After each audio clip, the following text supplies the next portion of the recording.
Hi! In front of me is OPPO A77 and today I would like to show you how you can set up Face Unlock on this OPPO device.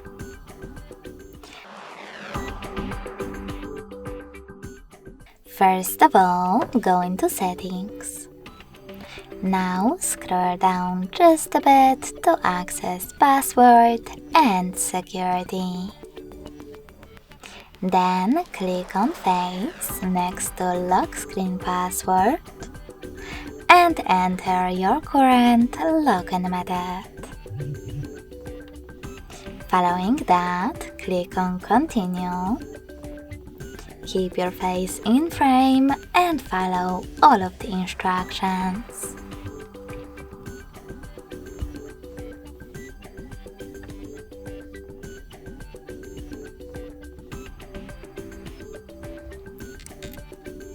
Now you can manage all of those face unlock options however you wish though.